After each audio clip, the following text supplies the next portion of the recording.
அறிவோம். அனைவருக்கும் நமஸ்காரம். நாம் தற்போது பார்த்து கொண்டிருக்கின்ற வகுப்பு தைத்திரிய உபனிஷதம். இப்ப இந்த தைத்திரிய உபனிஷத்துல நாம கடந்த வகுப்புல அணுவாகம் 5ல் 3வது மந்திரம் பார்த்துக்கிட்டு இருந்தோம். இப்ப இந்த ஆனந்தமய கோஷம் என்பது காரண சரீரம், சஞ்சித கர்மா, ஈஸ்வர சித்தம் என்றெல்லாம் நம்ம பார்த்தோம். இப்ப இந்த ஈஸ்வர சித்தம், ஆனந்த சரீரம் எல்லாம் ஒண்ணு அப்படிங்கிறது எப்ப நம்ம புரிஞ்சுக்கிறோம் அப்படின்னா, நம்ம நம்முடைய விசாரத்தின் வாயிலாக விழித்துக் கொண்ட விவேகத்தினால புரிந்து கொள்கிறோம். அப்படித்தான் நம்ம இதை பார்க்கணும். அப்ப இங்க ஆனந்தம் அப்படின்னாலே யாரு? ஈஸ்வரன் தான், இறைவன் என்றுதான் பொருள் கொள்ளப்படுகிறது. அப்ப இங்க சத்து சித்து அனுபவமாகும் நிலைதான் ஆனந்தம். அப்படிங்கிறதுனால நம்ம ஆனந்தத்தை பற்றிய ஒரு விசாரத்தை நாம் இங்கு மேற்கொள்கிறோம் என்று பார்க்கிறோம். அப்ப அந்த மாதிரி நாம பார்க்கும்போது ஆனந்தம் பிரம்மஸ்வரூபம், ஆத்மஸ்வரூபம் என்ற ஒரு அறிவை அடைகிறோம். இப்ப ஈஸ்வர சித்தம் அப்படிங்கிறதுனால நம் தனித்து அபிமானத்தை நம்ம இழக்கிறோம் இல்லையா? நான் வேறு, இறைவன் வேறு அப்படிங்கிற அந்த அபிமானம் தான் நம்ம தனியா இத்தனை நாள் இயங்கி கொண்டிருந்தோம். அப்புறம் என்னுடைய செயல் அப்படிங்கிற ஒரு அகங்காரம், மமகாரத்துல நாம செயலாற்றி கொண்டிருந்தோம். இப்ப நாம இந்த பாடத்தினால ஒரு விவேகத்தை அடைந்தோம். அப்போ அதனால நம்ம என்ன பண்றோம்? நம்முடைய தனித்துவத்தை இழந்து ஒரு பற்றற்ற நிலையில நமக்கு வைராக்கியம் வந்துவிடும். எப்பொழுது நம்ம ஈஸ்வர தன்மைக்குள்ள நம்மளை ஒப்படைக்கிறோமோ அப்பொழுது நமக்கு அந்த வைராக்கியம் வந்து விடுவதை நம்ம பார்க்கலாம். அந்த நிலையில் தான் நம்ம அந்த ஈஸ்வர ஜீவ ஐக்கியத்தை உணர முடியும். ஜீவ ஈஸ்வர ஐக்கியம் என்பது ஆனந்தமய கோஷத்தை பற்றிய ஒரு புரிதல் வந்தால்தான் அது எப்படிங்கிறதே தெரியுமே தவிர, வேற எந்த ஒரு பயிற்சி முறைகளாலும் நம்ம ஜீவ ஈஸ்வர ஒற்றுமைக்குள்ள போக முடியாது அப்படிங்கறத நம்ம புரிந்து கொள்ளணும். அப்ப இங்க உண்மையிலேயே ஆனந்தம் என்பது என்ன அப்படின்னு பாத்தீங்கன்னா, அது ஒரு பிரம்மஸ்வரூபம். இப்ப எப்படி நெருப்பு உஷ்ணமா இருக்கு. நெருப்பினுடைய குணம் என்ன? அக்னியினுடைய குணம் என்னன்னா உஷ்ணஸ்வரூபம். அப்ப உஷ்ணமாக இருப்பதுக்கு அது வேற எதையாவது சார்ந்து இருக்கணுமா அந்த நெருப்பு அப்படின்னா அப்படி கிடையாது. நெருப்பு உஷ்ணமா இருப்பதற்காக இன்னொன்றை சார்ந்து இருக்க வேண்டிய அவசியம் இல்லை. அதனுடைய சுபாவம் அது. அது மாதிரி ஆத்மாவுடைய சுபாவம் ஆனந்தம் தான். ஆத்மா எப்பொழுதும் ஆனந்தமாக இருக்கக்கூடியது என்பதனால அது வேறு எதையும் சார்ந்திருக்க வேண்டியதில்லை அப்படிங்கிற ஒரு தெளிவு நம்ம இடத்துல வரணும். அப்போ அந்த ஆத்மாவாக நானே இருப்பதினால நான் யாரையும் சார்ந்திருக்க தேவையில்லை என்ற புரிதலும் வர வேண்டும் என்றுதான் நம்ம இங்க பார்க்கிறோம். அந்த அடிப்படையில தான் நம்ம இங்க எல்லாவற்றையும் பார்க்க வேண்டியதா இருக்கு. அப்போ நம்ம எதற்காக இப்போ இந்த ஆனந்தத்தை விசாரம் செய்யணும் அப்படின்னா, நம்முடைய அனுபவத்துல ஆனந்தம் வெளியே உள்ள பொருட்களிலிருந்து வருவதாக நம்ம நினைக்கிறோம். அந்த பொருளை சார்ந்துதான் ஆனந்தம் இருக்கிறது என்று நாம் நினைக்கிறோம். ஆனா உண்மையில் நாமே ஆனந்தமாக இருக்கிறோம் என்பதை நாம் உணர்வதில்லை என்றுதான் இங்க சாஸ்திரம் நமக்கு சுட்டிக்காட்டுது. அதை உணர்வதற்காகத்தான் இந்த விசாரமும் நமக்கு தேவைப்படுகிறது என்று நம்ம பார்க்க வேண்டியதா இருக்கு. அப்ப இங்க நம்ம பார்க்கும்போது நாம் ஆனந்தத்தை ஏன் ஏற்றத்தாழ்வுகளோடு அனுபவிக்கிறோம்? இந்த ஏற்றத்தாழ்விற்கு காரணம் என்ன என்று விசாரித்து பார்த்தா, நம்முடைய மனம் ஏற்றி வைத்துக் கொண்ட ஏராளமான விசய சுகங்கள் தான் இந்த ஆனந்தத்தில் ஏற்றத்தாழ்வுகளை உண்டாக்குகின்றது என்று நாம் புரிந்து கொள்ள முடியும். எப்படின்னா, இப்ப சுகம் அப்படிங்கிற ஒரு விஷயம் நமக்கு ஒரு சந்தோஷத்தை கொடுக்குது, ஒரு ஆனந்தத்தை கொடுக்குது அப்படின்னா, அந்த ஏற்றத்தாழ்வுக்கு காரணம் என்ன? விஷயத்தின் மீது இருக்கிற நிமித்த காரணமா அல்லது உபாதான காரணமா அப்படின்னு நம்ம விசாரணை செய்து பார்க்கணும். அதை எப்படி புரிஞ்சுக்கலாம்னா, இப்ப பொருளின் காரணமா அல்லது அந்த பொருளின் நிமித்தம் நமக்கு அந்த ஆனந்தம் வருகிறதா என்று நாம் விசாரித்து பார்த்தா, இப்ப நிறைய பேர் என்ன சொல்லுவாங்க? எனக்கு அந்த பொருளின் மூலம் தாங்க ஆனந்தம் வருது அப்படின்னு சொல்லுவாங்க. இதான நடைமுறை உண்மை. இப்ப கார் வாங்குறோம். நம்ம ரொம்ப நாளா கார் வாங்கணும்னு ஆசைப்பட்டுட்டு இருந்தேங்க. ஒரு கார் வாங்கிட்டேன். அப்ப எனக்கு அந்த காரின் மூலமா தானே ஆனந்தம் வந்தது. ஆகவே சுகம், ஆனந்தம் என்பது பொருளின் நிமித்தம் தான் இருக்கிறது என்பதாக சிலர் வாதிடுவார்கள். ஆனா உண்மையில் என்ன தெரியுமா? இப்ப கார் வாங்கியதன் வாயிலாகத்தான் ஆனந்தம் வந்தது அப்படின்னு நம்ம எடுத்துக்கிட்டா, அது எல்லோருக்கும் ஒரே மாதிரி வரணும் இல்லையா? அந்த ஆனந்தம். நான் கார் வாங்கின மாதிரி இன்னொருத்தரும் கார் வாங்கினா அவருக்கும் ஆனந்தம் வரணும், அவரு ஓட்டுனா ஆனந்தம் வரணும். ஆனா என்ன நடந்ததுன்னு அனுபவத்துல நம்ம பார்த்தோம்னா, இப்ப நான் வாங்கின காரை என்னுடைய நண்பர் எடுத்துட்டு போறாரு. கொடுங்க, நான் கொஞ்சம் ஒரு வெளியூர் வரைக்கும் போயிட்டு வரேன்னு சொல்லிட்டு ஃப்ரெண்ட் ஒருத்தர் என்னுடைய காரை வாங்கிட்டு போறாரு. அப்படி காரை வாங்கிட்டு அவர் ஓட்டிட்டு போகும்போது சாலையில் சென்று கொண்டிருந்த ஒருவர் மீது இடித்து விடுறார். வழியில போய்கிட்டு இருக்க வழிப்போக்கர் மேல அந்த காரை இடிச்சிடுறாரு. இடிச்ச உடனே அந்த கார் இடிச்ச வேகத்துல அந்த வழிப்போக்கர் காயம் அடைந்து விடுகிறார். இதன் காரணமா அவர் காவல் நிலையம் எல்லாம் போக வேண்டிய கட்டாயம் வந்துடுது. காரை கொண்டு போய் இடிச்சு அந்த கார்ல அடிபட்ட ஒரு காரணமா இவர் காவல் நிலையம் எல்லாம் போயிட்டு வராரு. இப்ப நீங்க யோசனை பண்ணி பாருங்க, அந்த காரின் நிமித்தம் தான் ஆனந்தம் வருதா? அந்த சுகம் காரின் மூலமா தான் இருக்கானா? இல்ல. இங்க சுகம் துக்கம் என்பது நம்ம இடத்துலதான் இருக்கு. நம்ம ஆனா என்ன நினைச்சுக்கிறோம், அந்த கார் இருந்தா ஆனந்தம், அந்த கார் இருந்தா சுகம் அப்படின்னு நம்ம வெளிய இருக்கிற புறப்பொருட்களின் மீது நம்ம ஆசை இருக்குதுனால சுகம் இருக்குதுன்னு நினைக்கிறோம். ஆனா உண்மை அப்படி இல்லைங்கிறத சாஸ்திரம் சுட்டி காட்டுது. ஏன்னா அதெல்லாம் தற்காலிகமாக அந்த பொருளை அடைவதனால வருகின்ற ஆனந்தம் தானே தவிர அது நிரந்தர ஆனந்தம் இல்லை இல்லையா? அப்ப ஆகவே நாம் இதை நல்லா புரிந்து கொள்ளணும். அப்ப இங்க பொருட்களினுடைய தாரதமியமான சுகத்திற்கு தான் இங்க ஆனந்தம் மாறுபட்டு காணப்படுகிறது தவிர, நம்முடைய மனதுல இந்த புரிதல் அமைதி அதிகமாகும் போது வருகின்ற உண்மையான ஆனந்தம் இருக்கு பாத்தீங்களா? அதுதான் ஆத்மாவின் ஆனந்தம் என்று இங்க சாஸ்திரம் சுட்டி காட்டுது. ஏன்னா உண்மையில் ஆனந்தத்தின் இருப்பிடம் ஆத்மா தான். அப்போ ஆத்மாவை நாம உணர்ந்து கொண்டால் நாம் எப்பொழுதும் ஆனந்தமாக இருக்கலாம். ஆனா நம்ம ஆத்மாவை உணராமல் நம் புறத்தில் இருக்கின்ற விஷய சுகங்களை உண்மை என்று கருதுவதனால நமக்கு உண்மையான ஆனந்தம் கிடைக்காது. தற்காலிகமாக அந்த பொருளின் மீது ஒரு ஆனந்தம் இருப்பதாக நமக்கு தோன்றினாலும் அதே பொருள் நமக்கு துன்பத்தை விளைவித்து விட்டா அந்த ஆனந்தம் நம்மிடத்திலிருந்து போய்விடுகிறது என்ற ஒரு அனுபவ உண்மையையும் நாம் அறிகின்றோம். அப்ப இதற்கு என்ன வழி அப்படின்னு பார்த்தா, மனம் சூட்சமமான தன்மைக்கு திரும்பும் போதுதான் அது அமைதி அடையும். அந்த அமைதி நிலையில் தான் ஆனந்தம் அனுபவம் ஆகும் என்று நம்ம பார்க்க வேண்டியதாக இருக்கு. அப்ப இதை என்ன முறையில நம்ம ஆனந்தத்தை அனுபவமாக்கலாம் அப்படின்னு நம்ம ஆராய்ந்து பார்க்கும்போது, இங்க சாஸ்திரம் இந்த உபனிஷத்து நமக்கு 2 உபாயங்களை சொல்லுது. 2 உபாயங்களை கற்றுக் கொடுக்குது. அவைகள் என்ன அப்படின்னு பாத்தீங்கன்னா, புத்தி, வைராக்கியம் அப்படிங்கிற 2 விஷயம் இருக்கு. இந்த உபனிஷத் சொல்லி கொடுக்குது. இப்ப மனதின் பரிணாம வளர்ச்சி அப்படிங்கறத நம்ம எப்படி பார்க்கிறோம்? மனம், புத்தி, சித்தம், அகங்காரம் அப்படிங்கிற படிநிலைகள் தான் மனம் பயணம் பண்றது இல்லையா? அப்ப இங்க மனதின் பரிணாமம் புத்தி சக்தியாக பிரகாசித்து தன்னை பற்றிய ஒரு விவேகத்தை அடைந்து அது படிப்படியாக உயர்நிலைக்கு வளரும் போதுதான் மனம் அந்த சூட்சம தன்மைக்குள்ள உண்மைத்தன்மையை உணருது. அந்த நேரத்தில் தான் மனது அமைதி நிலையை அடைகிறது.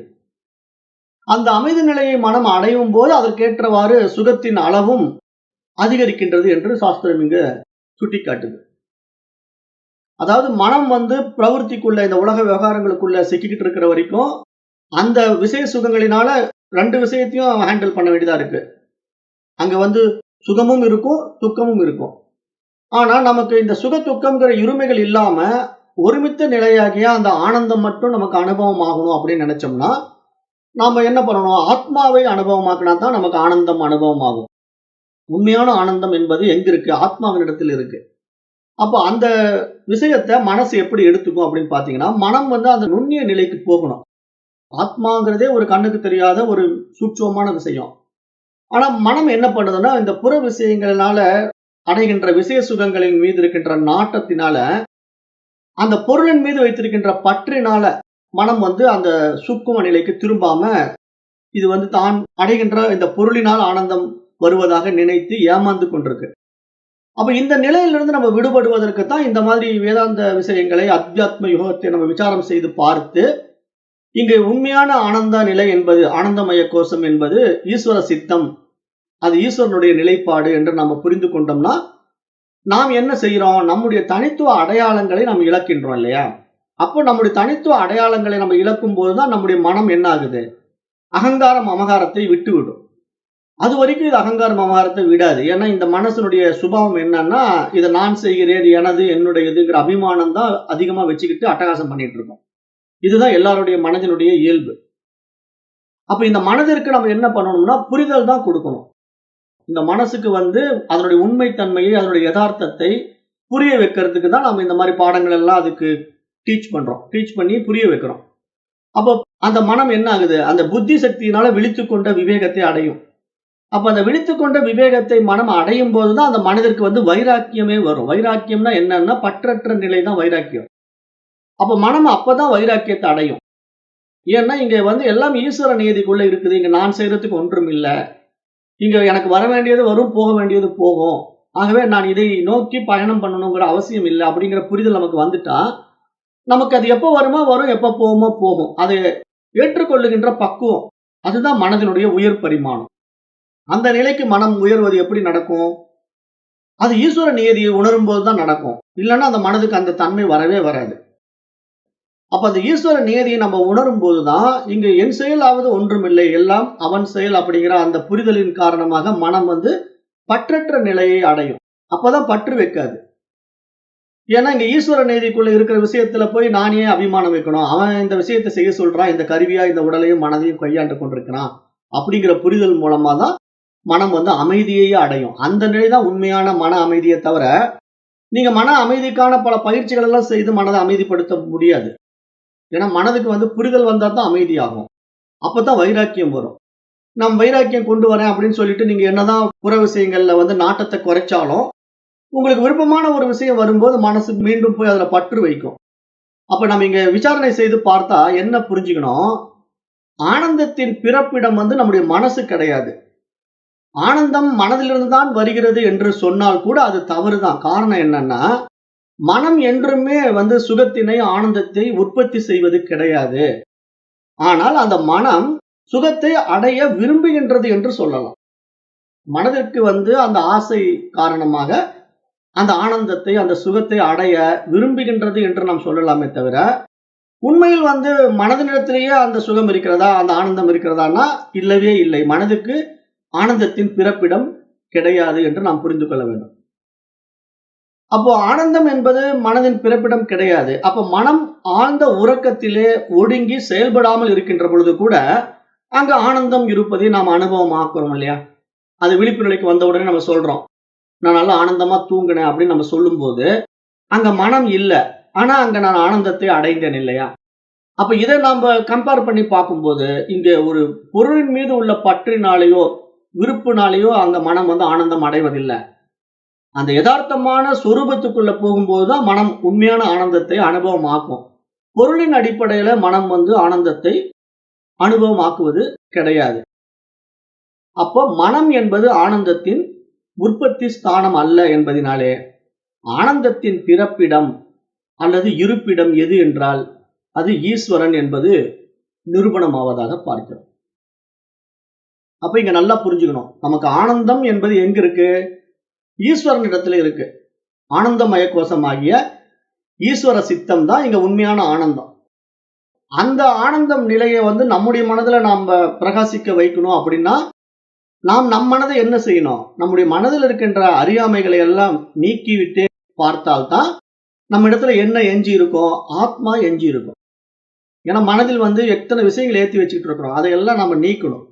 இப்ப கோஷங்களாவும் நம்ம பிடிச்சுக்கிட்டு இருக்கிறோம். இந்த உடல் நானுங்கிற அபிமானிக்கிறோம், இந்த மனம் நானுன்னு அபிமானிக்கிறோம், இது என்னுடைய அறிவாற்றல் அப்படின்னு அந்த புத்தி அபிமானிக்கிறோம். இதெல்லாம் நம்ம அஜ்ஞானத்தினால ஏற்றி வைத்துக் கொண்ட விசய சுகங்கள் என்று நம்ம புரிந்து கொண்டு, இவைகள் எல்லாவற்றையும் நாம் நீக்கிவிட்டு பார்த்தா அங்கு எஞ்சி எது இருக்கிறதோ அதுவே ஆத்மா என்று சாஸ்திரம் நமக்கு சுட்டி காட்டுது. அப்போ அத்தகைய ஆத்மாவின் தன்மையை மனமானது பிரதிபிம்பிக்கின்ற நிலையில்தான் மன தூய்மையில் ஆனந்தம் அனுபவமாகிறது என்று சாஸ்திரம் சொல்ல வர்ற விஷயம். அப்ப இப்ப நம்ம எப்படி புரிஞ்சுக்கணும்? நம்முடைய ஆனந்தம் என்பது எங்க இருக்கு? ஈஸ்வர நியதிக்குள்ள இருக்கு. அப்ப அந்த ஈஸ்வர நியதியை நான் என்னுள்ள அனுபவமாக்குவது என்பது என்னுடைய மனம் அடைகின்ற தூய்மையில் அமைந்திருக்கிறது, பற்றற்ற நிலையில் அமைந்திருக்கிறது.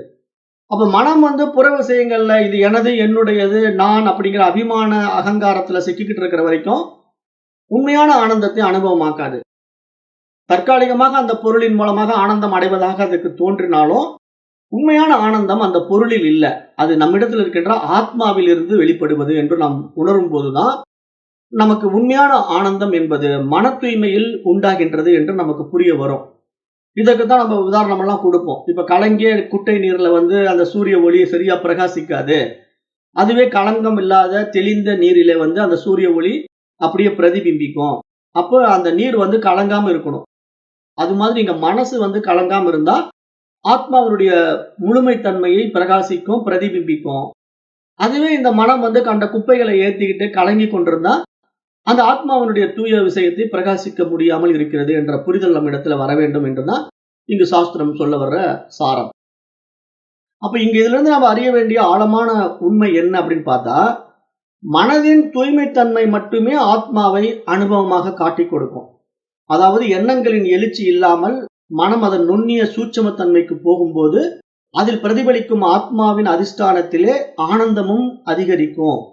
ஆக ஆத்மா ஆனந்த ஸ்வரூபமாக இருப்பதினால் மனமானது அதை பிரதிபிம்பிக்கும் போது அதே மனதில் ஆனந்தம் உண்டாகின்றது. ஆகவே உண்மையில் ஆத்மா மட்டும்தான் ஆனந்த ஸ்வரூபம் என்பது தெளிவாக தெரிகின்றது என்று நாம் இங்க ஆனந்தத்தினுடைய உண்மைத்தன்மையை உணர்ந்து கொண்டோம்.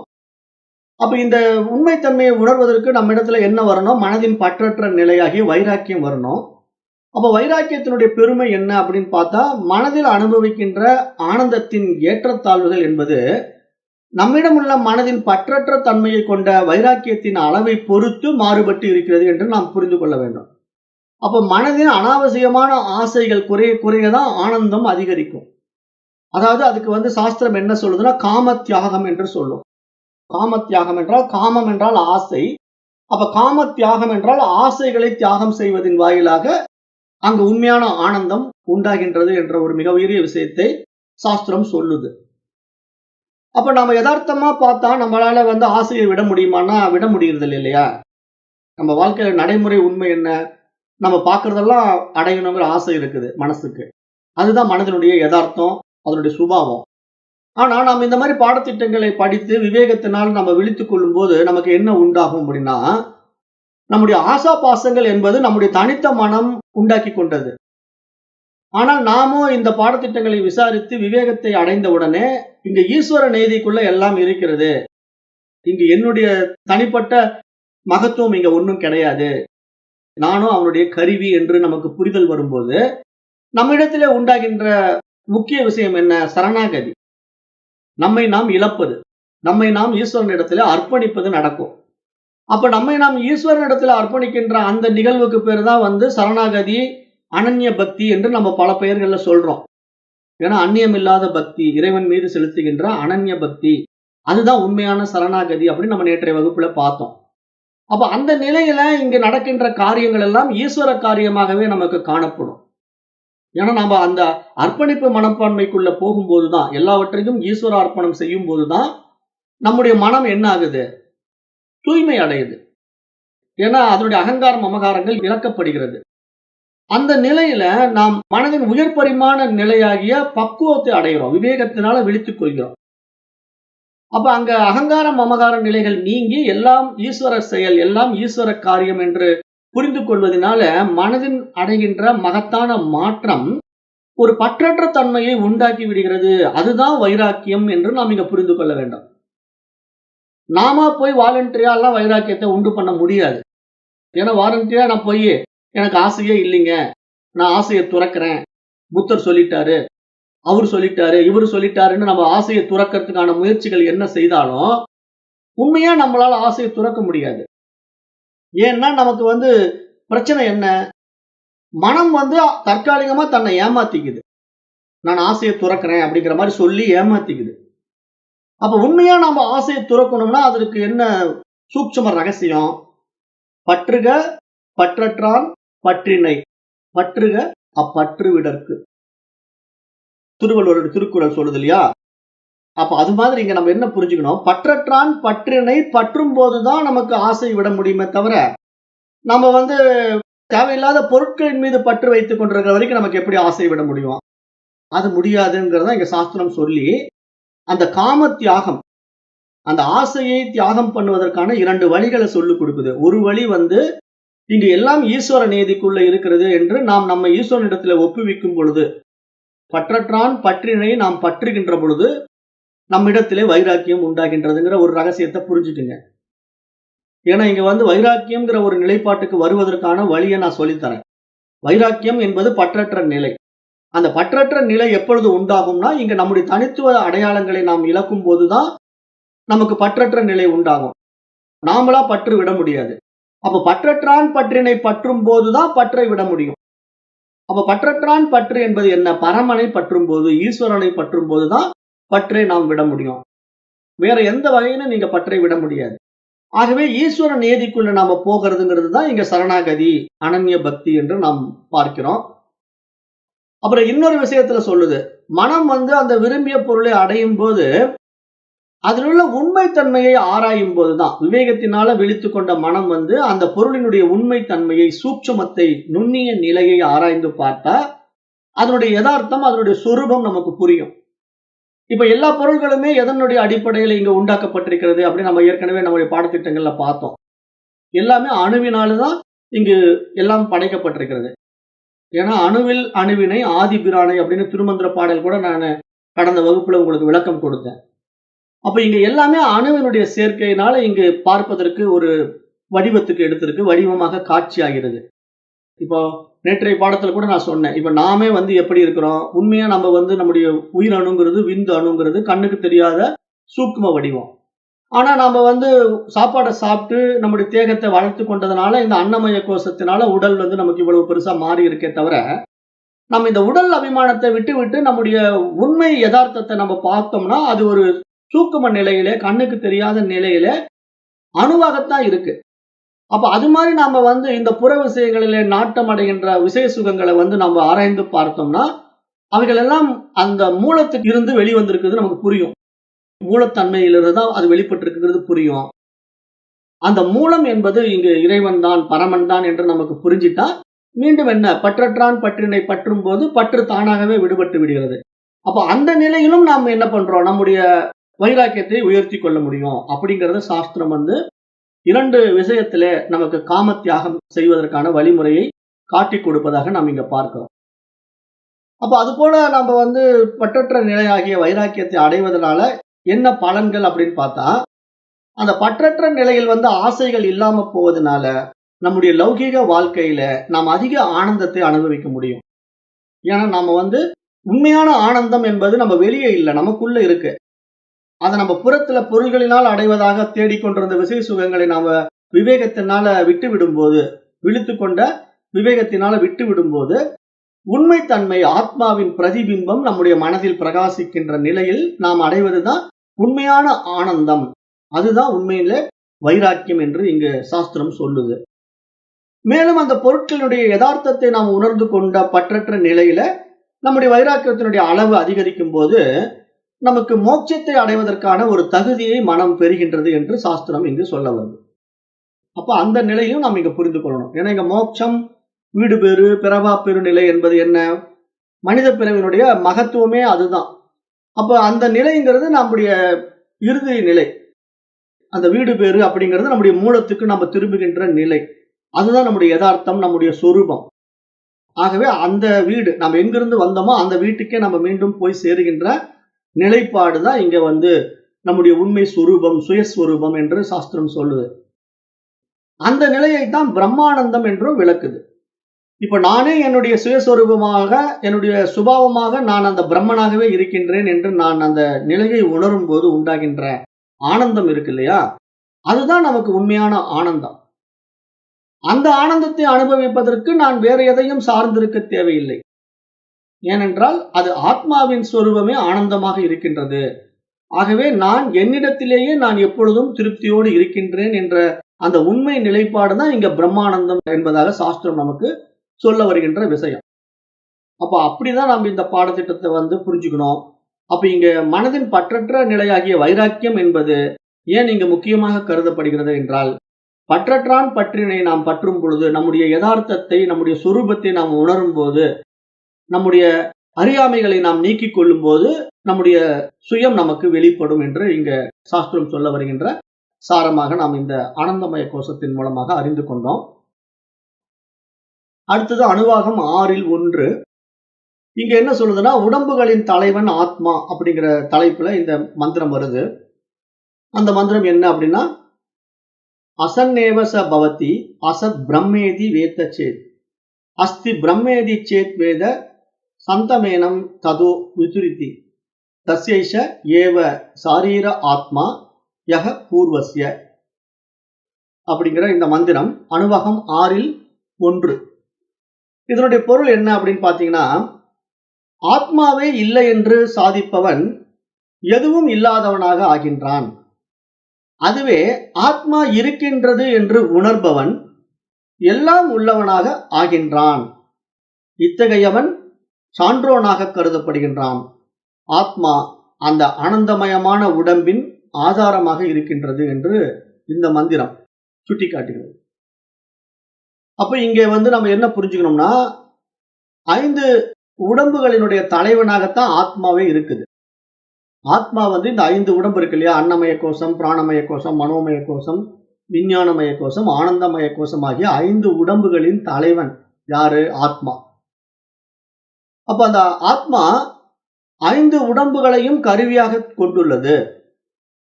இந்த ஆத்மாவே நாம். அப்போ இந்த ஆத்மா மட்டுமே இறையம்சம் கொண்டது. இது ஒரு உணர்வு பொருள் என்று நாம் புரிந்து கொள்கிறோம். அப்ப இந்த ஆத்மா இருப்பதால் தான் 5 உடம்புகளும் இயங்குகின்றன. அவைகள் பார்ப்பதற்கு உணர்வு உடையது போல தோன்றுகின்றன. ஆத்மா இல்லை என்று கூறினால் நம்மையே நாம் மறுத்தவர்கள் ஆகின்றோம் என்றுதான் இந்த மந்திரம் சொல்ல வர்ற சாரம். அதாவது ஆத்மா இருப்பதினால் தான் இங்க எல்லாம் இருக்கிறது. அப்ப நான் என்னுடைய சொரூபத்தை, என்னுடைய சுயத்தை நான் உணரும் போது நான் இருப்பதினால் தான் இங்க எல்லாம் இருக்கிறது. நான் இல்லாவிட்டால் இங்கு எதுவும் இல்லை என்றுதான் இங்க வேதம் சொல்ல வர்ற சாரம். அப்போ இங்க தன்னையே மறுப்பவன், தன்னை ஆத்மா இல்லை என்று அபிமானிக்கின்றவன், தன்னை வேறாக பார்த்து கொண்டிருப்பவன், இந்த உடலாகவோ அல்லது மனமாகவோ வேறு வகையிலே தன்னை பார்த்து கொண்டிருக்கின்றவன் எதுவும் இல்லாதவனாக ஆகின்றான். அவன் உண்மை தன்மையை உணராதவனாக இருக்கின்றான் என்றுதான் இந்த மந்திரம் சொல்ல வர்ற விஷயம். அப்ப இங்க உடம்பு, மனம் போன்றவற்றை நாம் என்று கருதாமல் ஆத்மாவை மட்டுமே நாம் என்று அறியும் போது நாம் அனைத்தையும் பெற்றவர்கள் ஆகின்றோம் என்றுதான் இந்த மந்திரம் சொல்லுது. அப்ப நம்ம ஆத்மா தான் நான் என்று நாம் திடமாக இங்க அறியும் போதுதான் நாம் எல்லாமே அடைய முடியும். எல்லாம் நமக்குள்ளே இருக்கு. ஆனா நம்ம அது தெரியாம வெளியே இருக்கிற விசேஷ சுகங்கள்ல நாட்டம் கொண்டிருந்தா அதன் வாயிலாக நாம் எல்லாவற்றையும் இழக்கிறோம், எதுவும் இல்லாதவனாகத்தான் ஆகின்றோம் அப்படிங்கிற ஒரு ஆழமான உண்மையை தான் இந்த மந்திரம் சொல்ல வருவதாக நம்ம பார்க்கிறோம். அப்ப நாம் இதுவரைக்கும் பார்த்த இந்த 5 உடம்புகளுடைய நோக்கம் என்ன அப்படின்னா, மனிதன் என்று சொல்லும் போது அவனது ஆளுமையைத்தான் நம்ம முதல்ல குறிப்பிடுகிறோம். ஆளுமை என்பது இந்த உபநிஷத்தை எப்படி காட்டுது? 5 விதமான அடுக்குகள் கொண்ட ஒரு தொகுதியாக காட்டுது. 5 அடுக்குகள் கொண்டவன் மனிதன். எப்படி? அன்னமய ஆத்மா, அதுதான் தூள உடம்பு. பிராணமய ஆத்மா, அது பிராண உடம்பு. மனோமய ஆத்மா, மன உடம்பு. விஞ்ஞானமய ஆத்மா, புத்தி உடம்பு. ஆனந்தமய ஆத்மாவாகிய ஆனந்த உடம்பு என்ற இத்தனை அம்சங்களும் இந்த 5 உடம்புகளுக்கும் ஆதாரமாக ஆத்மாவே இருக்கிறது. அப்ப இந்த உடம்புகள் ஒவ்வொன்றும் வெவ்வேறு உணர்வு நிலையில் உள்ளவைகள் என்பதினாலே பரிணாமத்தின் பல்வேறு படிகள் இவைகள் என்று நாம் உணர வேண்டும். ஏன்னா இதெல்லாம் பரிணாம நிலை, அதாவது இந்த ஆத்மாவை அறிவதற்கான படிநிலைகள் என்று நம்ம பார்க்கிறோம். அப்ப இங்க அறியாமை குழந்தைகள் எல்லாம் இருக்கு இல்லையா, நம்ம நடைமுறையில இந்த பருவுடல் இருக்கின்ற குழந்தைகள் இருக்கு. அது மாதிரி உலக விவகாரங்கள் தெரியாத காட்டுவாசிகள் இருக்கிறாங்க இல்லையா, இவர்களுடைய நிலைப்பாடு என்னன்னா, முதல்ல இருக்கிற அந்த 2 உடம்புல தான் இவங்க இருப்பாங்க. ஒன்று அன்னமய கோஷம், மற்றொன்று பிராணமய கோஷம். அப்ப இங்க அந்த படிநிலைகள், ஆத்மாவை அறிவதற்கான படிநிலைகள்ல நம்ம அன்னமய கோஷமாக இருக்கின்ற குழந்தைக்கு ஆத்மா தெரியாது, இறைவன் தெரியாது, அது விளையாட்டுத்தனமா இருக்கும். அதே மாதிரி மனிதன் வளர்ந்திருப்பான், அவனுக்கு வயது 60, 70 கூட ஆயிருக்கும். ஆனா அவன் எப்படி இருப்பான்? உலக அறிவே இல்லாத ஒரு காட்டுவாசி போல வளர்ந்திருப்பான். காட்டுவாசிகள் எல்லாம் அப்படித்தான் இருக்கிறாங்க. அப்ப அவங்களை கம்பேர் பண்ணும்போது சாஸ்திரம் என்ன சொல்லுது? குழந்தை நிலையிலும் காட்டுவாசிகளுடைய நிலையிலும் அவர்களிடத்தில் இருக்கின்ற உண்மையான உடம்பு எது அப்படின்னு பாத்தீங்கன்னா, வெறும் அன்னமயம் மற்றும் பிராணமயம் ஆகிய இந்த 2 உடல்களை கொண்டுதான் இவர்கள் செயல்பட்டு கொண்டிருக்கின்றார்கள் என்று சொல்லுது. இவர்களுக்கு மற்ற உடம்பு விரியவே இல்லை. எந்த உடம்பு விரியல? மனோமயமும் விரியல, புத்தியும் விரியல, ஆனந்தமயமும் தெரியல. அப்ப இவர்கள் பார்ப்பதற்கு மனித உருவில் இருந்தாலும் இவர்கள் விவரம் இல்லாதவர்கள், அதாவது மற்ற ஜீவராசிகள் போலவே இருக்கிறார்கள் என்று நம்ம பார்க்கிறோம். இப்ப குழந்தை கூட அப்படித்தான். குழந்தை பாத்தீங்கன்னா கொஞ்சம் ஏமாந்தீங்கன்னா ரோட்ல குறுக்குல ஓடிடும், கொஞ்சம் ஏமாந்தீங்கன்னா எதுல போய் கையை வச்சிடும். ஏன்னா மெச்சூரிட்டி இல்லை. அப்ப மெச்சூரிட்டிங்கிறது எந்த அடிப்படையில் இருக்கு? மன உடம்பு வளரணும், புத்தி உடம்பு வளரணும், அப்பதான் மெச்சூரிட்டிங்கிறதே நமக்கு இருக்கு அப்படிங்கறத நம்ம புரிஞ்சுக்கிறோம். அப்ப இங்க ஆத்மாவை அறிவதற்கான அங்கங்களாக இருக்கின்ற, இந்த போர்வைகளாக இருக்கின்ற இந்த உடம்பினுடைய உண்மை தன்மையை நம்ம உண்மையில் விசாரித்து விவேகத்தினால உணரும் போதுதான் இதனுடைய தாக்கம், இதனுடைய தன்மை ஆத்மாவை அறிவதற்காகவே வந்திருக்கிறது என்பது நமக்கு புரிய வரும். இவைகள் எல்லாம் நீக்கி பார்க்கும்போது ஆத்மா தெரியும் அப்படின்னா என்ன அர்த்தம்? இவைகள் எல்லாம் விசாரித்து விவேகத்தினால நீக்கும் போது, நம்முடைய யதார்த்தத்தை, நம்முடைய சொரூபத்தை நாம் உணரும் போது இங்கு நான் ஆத்மா என்று நமக்கு அனுபவம் ஆகும். ஆனா அந்த ஆத்மா என்று நான் அனுபவம் அடைவதற்காக நான் வைத்துக்கொண்ட பல்வேறு உடல்கள்ல இத்தனையும் சம்பந்தப்பட்டிருக்கு. என்னுடைய அன்னமயம் சம்பந்தப்பட்டிருக்கு, பிராணமயம் சம்பந்தப்பட்டிருக்கு, மனோமயம், விஞ்ஞானமயம், ஆனந்தமயம் ஆகிய இத்தனை கோஷங்களையும் கொண்டுதான் இப்ப நான் இருக்கிறேன் என்றாலும் இது ஆத்மாவை மறைக்கின்றது என்று எந்த அடிப்படையில் நம்ம புரிந்து கொள்ள வேண்டும் என்றால், விவேகத்தினால விசாரித்து புரிந்து கொள்ளும் போது இவைகளில் நாம் எந்த அளவுக்கு உயர்ந்து வந்திருக்கிறோம், அந்த நிலையில நாம் இவைகளை எவ்வாறு நீக்குகின்றோம் என்றுதான் இங்க நம்ம பார்க்கணுமே தவிர பொதுப்படையா நம்ம இவைகளை நீக்க முடியாதுல்ல.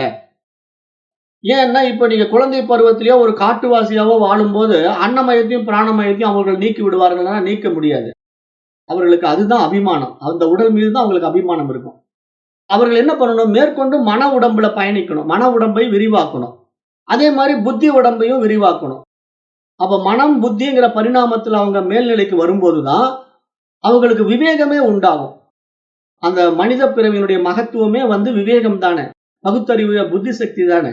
அப்ப அந்த புத்தி சக்தியினால அவன் விழித்துக் கொள்ளும் போதுதான் அவன் இந்த உடல்களை எல்லாம் விசாரித்து பார்த்து விவேகத்தினால இவைகள் எல்லாம் என் மீது ஏற்றி வைக்கப்பட்டிருக்கின்றது, நானோ அந்த தூய அறிவாகிய ஆத்மா என்பதை உணர்கின்றான் என்ற ஒரு மிகப்பெரிய உண்மையை இங்கு இந்த சாஸ்திரம் இங்க உரைக்கிறது. அவ ஏற்றி வைத்துக் கொண்ட எண்ணங்களினுடைய அடிப்படையில நாம் இங்க சரியானவற்றை கற்றுக்கொள்ள வேண்டும். ஏன்னா மனோமய கோஷம் விரிவடையணும் அப்படின்னா மனம் என்பது என்ன? எண்ணங்களுடைய தொகுப்பு தானே. அப்போ நம்ம எப்படிப்பட்ட எண்ணங்களை ஏற்றி வைத்துக் கொள்கிறோம் என்பதையும் நாம் ஆராய வேண்டும். நம்ம எப்படி வேணா வாழ்ந்துடலாம் அப்படின்னு, என்ன விஷயங்களை வேணா ஏத்திக்கலாம் அப்படின்னு நம்ம வாழக்கூடாது. அதுக்குதான் நம்ம என்ன சொல்லியிருக்கோம் ஆரம்பத்திலே இந்த பாடத்திட்டங்கள்ல, தீயவை பார்க்காதே, தீயவை கேட்காதே, தீயவை பேசாதே அப்படின்னு சொன்னோம்னா என்ன அர்த்தம்? தேவையில்லாத கண்ட விஷயங்களை படிக்காதீங்க, தேவையில்லாத கண்ட விஷய சுகங்கள்ல காது கொடுத்து கேட்காதீங்கன்னு சொல்றோம். அதை வார்னிங்காவே சொல்லுது சாஸ்திரம். ஏன்னா இந்த எச்சரிக்கை நம்ம இடத்துல இல்லைன்னா மனசு அதுல போய் சிக்கிக்கும். அப்ப மனம் அந்த விவேகத்துல விழித்துக் கொள்வதற்கு இவைகள் எல்லாம் தடையாக மாறும். அப்போ மனிதன் நாகரிகம் அடைவதும் அனுபவத்தை அடைவதும் எதன் அடிப்படையில் இருக்குன்னா மனோ உடல் வளர்ச்சி அடைவதனுடைய அடிப்படையில் இருக்கிறதுங்கிற ஒரு ஆழமான உண்மையை நாம் இங்க புரிந்து கொள்ளணும்.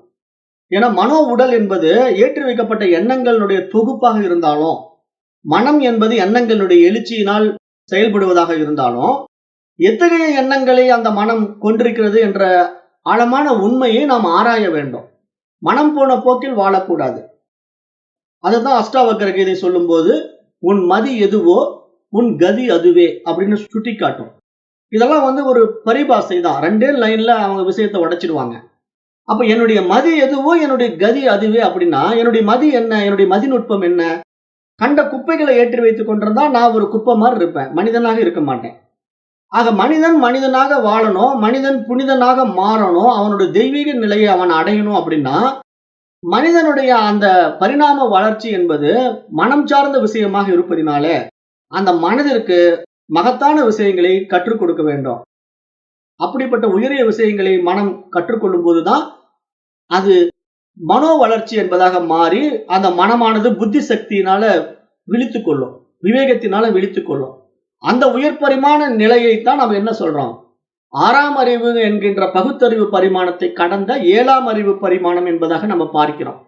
அப்ப இங்க பரிணாம வளர்ச்சி என்பதே புத்தியினுடைய அடிப்படையில, மனம் விரிவடைவதனுடைய அடிப்படையில, புலன்களுடைய அடிப்படையில எல்லாம் இருக்குங்கிறதுனால இங்கு நாம் அடைந்த இந்த மனித சரீரத்தை கொண்டு சரியாக வாழ்கின்றோமா என்பதை நாம் கண்காணிக்க தவறிவிட்டோமானால் நம்முடைய வாழ்க்கை மிருக வாழ்க்கையாக மாறிவிடும், காட்டுவாசி வாழ்க்கை மாதிரி ஆகிவிடும், அல்லது ஆள் வளரணும் அறிவு வளராம போய்விடும்.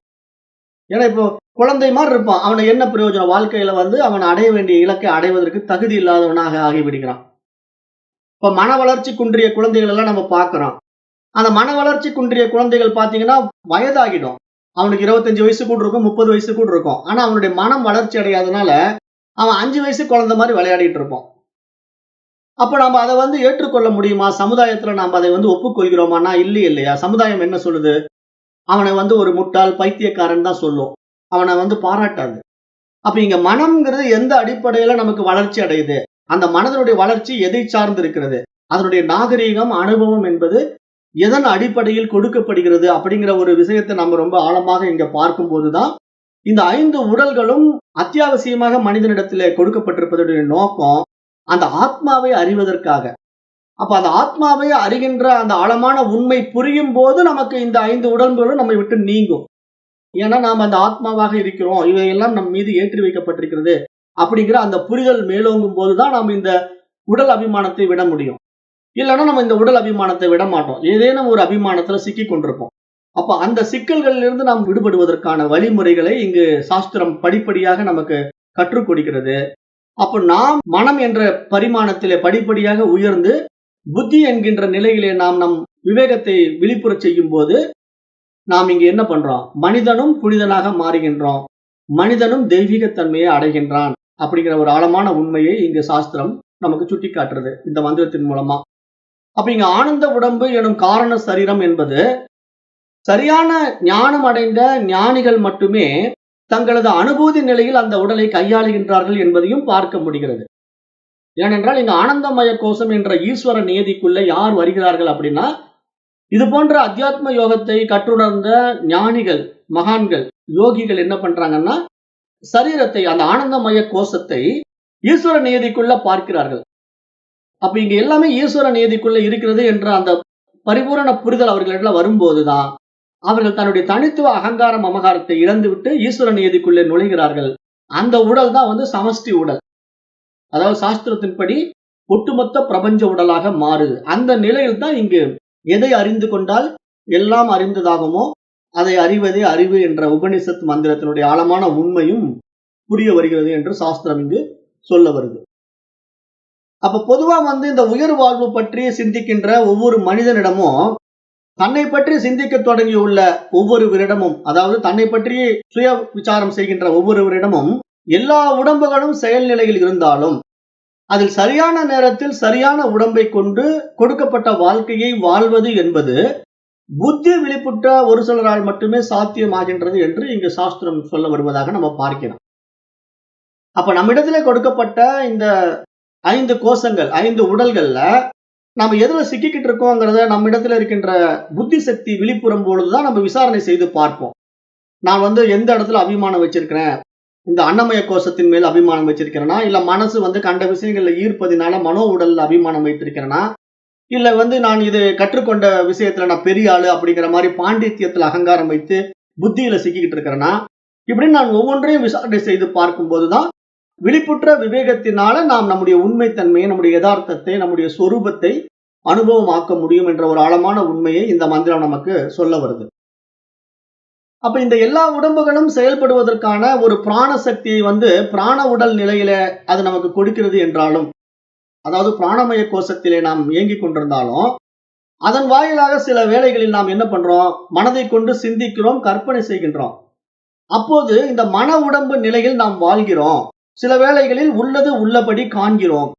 அதாவது இந்த உலகம் என்பதின் உண்மைத்தன்மை, இறைவனை நாட வேண்டியதன் அவசியம் போன்றவைகளை நம்மில் நாம் ஆராய்கின்ற ஒரு நிலையில் தான் நாம இந்த மனோமய கோஷத்தினுடைய உயர் பரிமாண நிலையாகிய புத்தி உடம்பின் செயல்பாடு உண்மையில் எதற்காக என்று புரியும் போதுதான் அந்த மனதின் அஜ்ஞானங்கள் எல்லாம் நீங்கும் போது மனம் தூய்மை அடையுது இல்லையா? அந்த தூய்மை நிலையில் தான் அங்கு ஆத்மா பிரகாசம், ஆத்ம பிரதிபிம்பம் வெளிப்பட ஆரம்பிக்கிறது என்று சாஸ்திரம் சொல்லுது. அப்பொழுதுதான் அந்த ஆனந்த உடம்பின் செயல்நிலை நம்மிடத்திலே பிரகாசிக்க தொடங்கி அந்த ஈஸ்வர நியதிக்குள்ளே நாம் ஆனந்தமாக இந்த பருவுடலை கொண்டு வாழ முடியும் என்ற ஒரு ஆழமான உண்மையையும் இங்கு சுட்டிக்காட்டுவதாக பார்க்கிறோம். அப்ப இந்த ஒவ்வொரு உடம்பும் தூள உடம்பை போலவே நமக்கு பார்ப்பதற்கு இருப்பதாக இருந்தாலும், இந்த ஒவ்வொரு உடம்பினுக்குள்ளே அடுத்த உடம்பு இருக்கிறது என்ற ஒரு ஆழமான உண்மையையும் இங்கு சாஸ்திரம் சுட்டிக்காட்டுது. எப்படின்னா, இப்ப இந்த தூள உடம்பின் உள்ளே பிராண உடம்பு அந்த தூள உடம்பை நிறைத்தபடி இருக்கிறது. அப்ப இந்த பிராண உடம்பு எங்க இருக்குது? இந்த அன்னமய கோஷமாகி இந்த சரீரத்துக்குள்ள மூச்சு காற்று போய் வந்திருக்கிறதுனாலதான் இந்த உடல் இயங்குது. அப்ப இங்க எப்படி உரைகள் இருக்கிறது அப்படிங்கிறது ஒரு விளக்கம் கொடுக்குது. இந்த அன்னமய கோஷம் என்கிற தூள உடம்புக்குள்ளே பிராண உடம்பு இருக்கு. அப்ப இந்த பிராண உடம்பை நிறைத்தபடி மனோ உடம்பு இருக்கு. அந்த மனோ உடம்பை நிறைத்தபடி புத்தி உடம்பு இருக்கு. அந்த புத்தி உடம்பை நிறைத்தபடி ஆனந்த உடம்பு இருக்கிறது. அப்போ இது ஒன்றுக்குள்ளே ஒன்று உரைகளாக சூட்சமமாக மூடப்பட்டிருக்கு அப்படிங்கறத நம்ம புரிஞ்சுக்கிறோம். அதுக்கு தான் நான் எப்படி உதாரணம் சொல்லுவோம் அப்படின்னா, இப்ப நான் இருக்கிறேன்னா நான் ட்ரெஸ் பண்றேன். அப்ப நான் ஒரு உள்ளாடை போடுறேன், பனியன் போடுறேன், பனியன் மேல சட்டு போடுறேன், சட்டு மேல ஒரு கோட்டு போடுறேன். அப்ப இந்த மாதிரி நான் என்னுடைய உடலை மறைப்பதற்காக பல உடைகளை நான் மேல மாட்டிக்கிட்டே வந்து ஒரு 5 ட்ரெஸ் மேல போட்டுக்கிறேன் அப்படின்னா, இந்த 5 ட்ரெஸ் எதன் காரணமாக மறைக்கப்பட்டிருக்கு? அந்த உடைகளின் காரணமாக மறைக்கப்பட்டிருக்கு அந்த உடம்ப.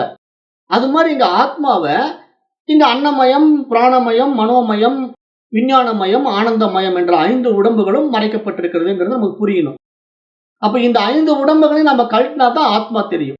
இப்ப நம்முடைய உண்மை உடம்ப பார்க்கணும் அப்படின்னா, நான் மேல போட்டிருக்கிற கோட்ட கழட்டணும், கோட்டுக்கு அடுத்தது போட்டிருக்கிற சட்டையை கழட்டணும், சட்டைக்கு கீழ இருக்கிற பனியனை கழட்டணும் மாதிரி நான் ஒவ்வொன்னா கழட்டினா தான் என்னுடைய உண்மை உடல் எனக்கு தெரியும். அது மாதிரி இங்க வந்து ஆத்மாவினுடைய உண்மை தன்மையை நம்ம உணர்வதற்கு இந்த உடல்கள் எல்லாம் மறைக்கப்பட்டிருக்குங்கிறத நம்ம புரிந்து கொண்டு இந்த உடல்களை இவ்வாறு நீக்கி பார்க்கணும். விவேகத்தினால நீக்கி பார்த்தா இங்க உண்மையான நம்முடைய சொரூபம், நம்முடைய யதார்த்தம் நமக்கு அனுபவமாகும் என்ற ஒரு ஆழமான உண்மையை வந்து இங்கு சாஸ்திரம் சொல்லுது. அப்ப இங்க வந்து உண்மையில் என்ன இருக்கு? ஆத்மா மட்டும்தான் இருக்கு. அப்ப அந்த ஆத்மாவே இல்லை என்று கருதினால் அவன் இல்லாதவன் போல் ஆகின்றான் என்றுதான் இந்த மந்திரம் சொல்ற விளக்கம். இந்த மந்திரம் என்ன சொல்லுதுன்னா, யார் ஒருவன் அந்த ஆத்மாவை உணரவில்லையோ, அந்த ஆத்மாவை இல்லை என்று சொல்கிறானோ அவனே உண்மையில் இல்லை என்றுதான் நீங்க சாஸ்திரம் சொல்லுது. அப்ப அவன் என்ன பண்றான்? இந்த சம்சாரத்தை வந்து பிறப்பு இறப்புங்கிற இந்த சம்சார சக்கரத்தை அனுபவித்துக் கொண்டு பிரம்மத்தை அறியாமல் எப்பொழுதும் துயரத்தை அனுபவித்துக் கொண்டிருப்பான்.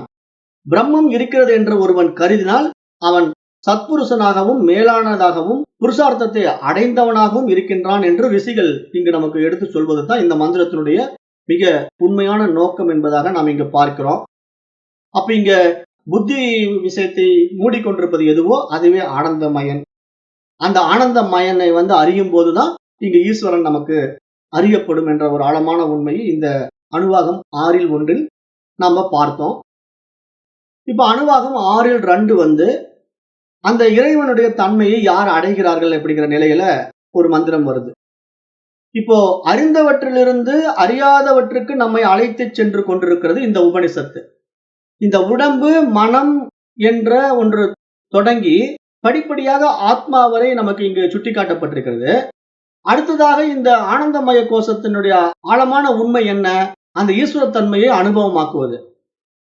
அதை இந்த மந்திரம் 6:2 எப்படி சொல்லுதுன்னா, அதாத்தோ அனுப்பிரஸ்னாக உதா வித்வானமும் லோகம் பிரேத்ய கச்சன கச்சதி ஆஹோ வித்வானமும் லோகம் பிரேத்ய கச்சித் சமச்னுதா அப்படின்னு இந்த 6வது அணுவாகத்தினுடைய 2வது மந்திரம் என்ன சொல்லுதுன்னா, ஒரு சில கேள்விகளை இங்க எழுப்புது. உயிர் நீத்த பிறகு பாமரன், அதாவது அஞ்ஞானத்தில் இருக்கின்ற ஒரு சராசரி மனிதன் கடவுளை அடைகிறானா அல்லது ஆத்மாவை உணர்ந்தவன் கடவுளை அடைகிறானா அப்படிங்கிற ஒரு கேள்வியாவே இங்க எழுப்புது இந்த மந்திரம். அதாவது கடவுளை யார் அடைகிறார்கள் அப்படிங்கிற ஒரு கேள்வியோட இந்த மந்திரம் சொல்லப்பட்டிருக்கு. அப்ப ஒரு சராசரி பாமரன் வந்து இந்த உடம்ப விட்டு விட்டு போகிறான். அப்ப அவன் இந்த உடலை விட்டு விட்டு போகும்போது அவன் கடவுளை அடைகிறானா அல்லது ஆத்மாவை உணர்ந்தவன் கடவுளை அடைகிறானா அப்படிங்கிற 2 விதமான கேள்வி எழுப்பப்படும் போது, இறைத்தன்மை என்பது எதனால் அடையப்படுகிறது, எப்படி அடையப்படுகிறது அப்படின்னு பார்த்தா, பிரம்மன் என்கிறது இருக்கிறதா அல்லது இல்லையா அப்படின்னு ஒரு கேள்வியை எழுப்புது. ஞானி பிரம்மத்தை அடைகிறானா இல்லையா அப்படின்னு இன்னொரு கேள்வி எழுப்புது. அஞ்ஞானி பிரம்மத்தை அடைகிறானா இல்லையாங்கிற ஒரு கேள்வி எழுப்புது.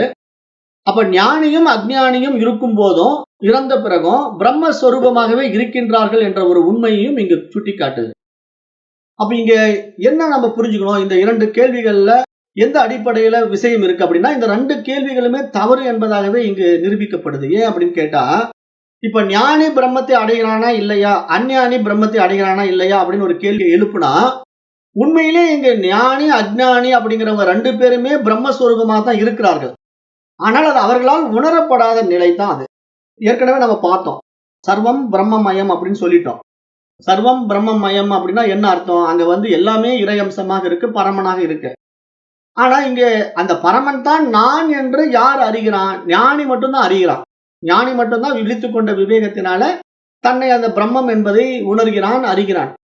ஆனா அஞ்ஞானிகளாக இருக்கின்ற மனிதர்களும் தன்னை பிரம்மம் என்பதோ அல்லது இறைவன் என்றோ அறிய முடிவதில்லை. மனித நிலைக்கு கீழ்நிலை இருக்கின்ற மிருகங்கள், பறவைகள், பாம்பு, பல்லி, அப்புறம் பூச்சி, புழு, தாவரங்கள் ஏதாவது பிரம்மத்தை அறியுமான்னா அவைகளும் அறிய முடியாது. ஆக இந்த கேள்வியை நீங்க பார்க்கும்போது, இங்கு ஞானி பிரம்மத்தை அடைகிறானா இல்லையா? அஞ்ஞானி பிரம்மத்தை அடைகிறானா இல்லையான்னு கேள்வி கேட்டா, இந்த கேள்வியே தவறு என்பதாகத்தான் நாம் இங்க பார்க்கப்படுகிறது. ஏன்னா இங்க யாரும் பிரம்மத்தை அடைவதே கிடையாது. எல்லாமே பிரம்மஸ்வரூபமா தான் இருக்கிறோம். ஆனா அந்த பிரம்மஸ்வரூபம் என்பதை நம்முள் நாம் உணர்வதில் தான் இந்த மாற்றங்கள். நம்மிடத்திலே நடக்கின்ற மாற்றங்கள். அது அஞ்ஞானத்தில் இருக்கின்றவர்கள் அறிய முடியாத நிலையில அவர்களுக்கு அடைவதற்கு தேவையில்லை. அவர்கள் அதை பற்றி தெரியல. ஆனா ஆத்ம ஞானத்தை அடைந்தவன் அந்த ஆத்மாவாகவே இருந்து கொண்டு ஆனந்தமாக வாழ்கின்றான். வாழும்போதே ஆனந்தமாக இருக்கின்றான் அப்படிங்கிற ஒரு விஷயத்தை தான் நாம் இங்க விசாரத்தினால விழித்துக்கொண்ட விவேகத்தினால ஆராய்ந்து பார்க்கும்போது, ஆத்ம ஞானத்தை அடையாதவன் அறியாமையில் இருந்து கொண்டு கர்ம பலன்களான சுக துக்கங்களை அனுபவித்துக் கொண்டிருக்கின்றான். ஆனால் ஞானியானவன் பஞ்ச கோஷங்களையும் கடந்து பிரம்மத்தை தன்னுள் உணர்கின்றான். அப்ப இங்க அஞ்ஞானியானவன் பஞ்ச கோஷத்திலேயே அபிமானம் கொண்டு அறியாமையில் பிரம்மத்தை அறிவதில்லை என்ற ஒரு ஆழமான உண்மையைத்தான் இங்கு இந்த மந்திரம் இவ்வாறு இருவிதமான கண்ணோட்டத்திலே நமக்கு சுட்டிக்காட்டுவதாக நம்ம பார்க்கிறோம். அப்ப இங்க உண்மையில் என்ன, எல்லாம் சர்வம் பிரம்மமயம் தான். இங்க இருப்பதெல்லாம் இறைவன் தான். இங்க யாரும் இறைவனுக்கு வேறாக இல்லை. ஏன்னா எல்லாமே ஈஸ்வர நியதிக்குள்ள இருக்கு. நாம் எல்லோருமே ஈஸ்வரனுடைய அங்கங்கள் என்று நாம் தெரிந்து கொண்டோம். அப்ப ஈஸ்வரனுடைய ஒன் ஆஃப் த பார்ட் தான் நம்ம எல்லாமே அப்படின்னு நம்ம புரிஞ்சுக்கிட்டோம். அப்படி புரிந்து கொண்டதும் அஞ்ஞானிக்கும் நமக்கு என்ன வித்தியாசம் அப்படின்னு நம்ம பார்க்கும்போதுதான் இங்க நாம என்ன புரிய வேண்டியதா இருக்கு. அஞ்ஞானிக்கு இதெல்லாம் தெரியாது.